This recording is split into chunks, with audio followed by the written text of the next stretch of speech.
the red line on that chart, but you would recognize for the foreseeable future there is a huge blending going along, which creates a very complex world for an organization like mine.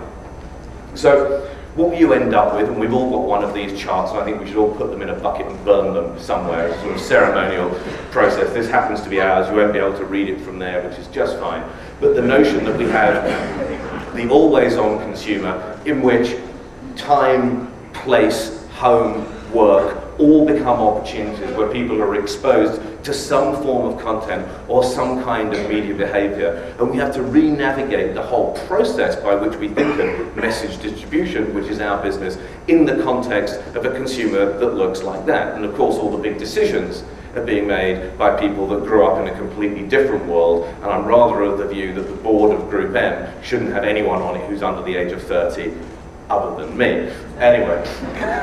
So when we're looking at the whole marketing challenge and the things we used to do and the things we have to do now, we're now going from a situation of passive messaging to active engagement, from interrupting programming to integrating with it, from a prediction economy, which is what our business was built on, to an intention economy, which Google and you guys have created, from simply context to context and behavior, from the notion as the brand as the simple controller of a message as a publisher, to the community as publisher, to the notion of target audience, the notion of hives of people, which is kind of interesting, from straight media buying, which is what we've done for a long time, to the notion of arbitrage, and finally in our research businesses, from a generation of building sample-based research businesses to census-based businesses. Now, if you had to deal with any one of those, it would be a pretty complicated thing to do. If you have to deal with all of them over a commercial ecosystem of WPP of about 85,000 people, and just in GroupM alone of 16,000 people,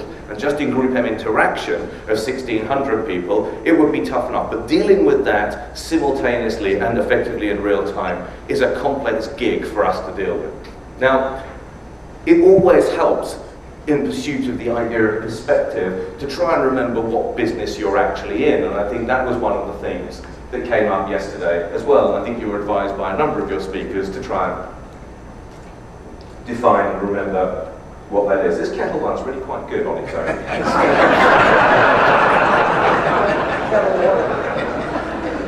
I was going to stick a slice of lime in it, but then you would have thought I was drinking beer, so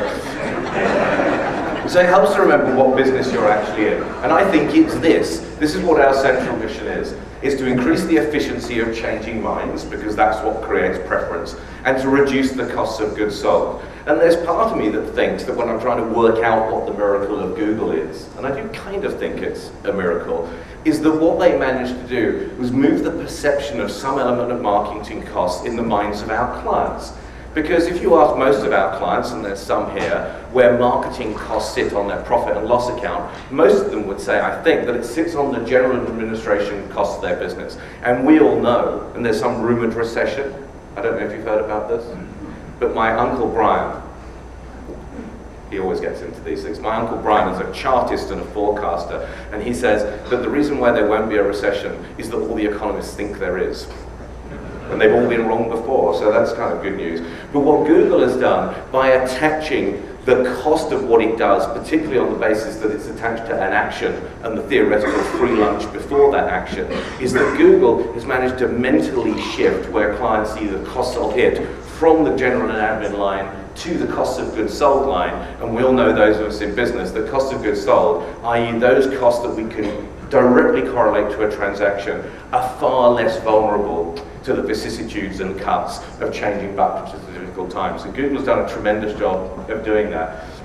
And our business also is very much a top of the purchase funnel business and a bottom of the purchase funnel business.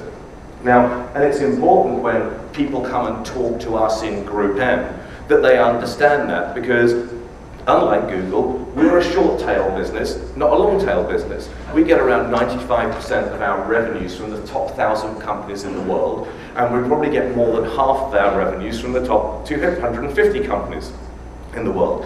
And those people, when they think about marketing and think about advertising, don't just think about the bottom of the funnel, because if you're Unilever and you're selling Dove, they've got a really cool kind of bottom of the funnel application. It's called an end dial at Walmart. It's really clever, and all these people go in there and they buy stuff. That's way cool. far as they're concerned. And actually, funnily enough, they sell more stuff in Walmart than they do online. No surprise, but there you are.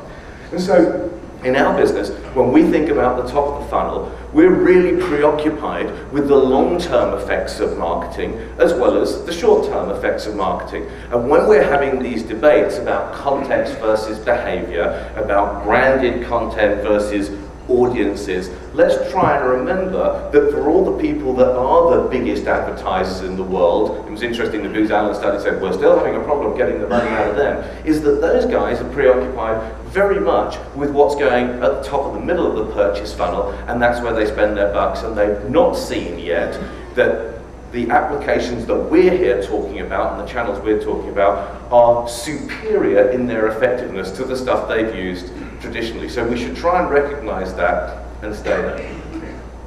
So when I think about the digital opportunity, I think of an expanded brief, because when clients traditionally came to media services companies like GroupM, of course they don't come to GroupM at all, they come to Mindshare and Media Edge CIA and to Mediacom. But when they come to us, they saw us and appointed us, some of them many years ago, primarily as their reach and frequency business. That's what we were there to do. We were there to identify with the budgets and funds that they had available, how we could maximize reach and optimize frequency and extract the most value from the marketplace in order to do it.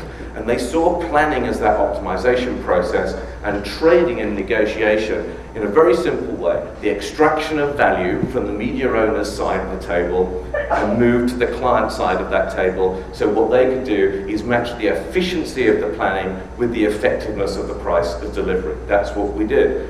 But now, when we have meetings with people, we seem to be touching on subjects that we didn't really get into before. Because in the good old days, it was just the media client that was into reach and frequency, and now and again, a brand manager who wanted to walk on the dark side of the business popped in and talked to us about engagement and creativity, which was really nice, actually. We enjoyed those meetings. You got to watch video. It's like at school, you know, those days you get to see a film. And that was our equivalent of that. Oh good, they're going to show adverts now. We like that. And us media people, of course, in the old days of full service, when we got to do presentations, we normally presented in the elevator after the creative guys had finished. And when we had digital in creative in full service agencies, the offline media guys got to present in an elevator, and I got to present running behind the client's taxi with charts. But it's really important. It's going to change the world. And I was lying there in the dust, bloodied and bruised, but here we all are.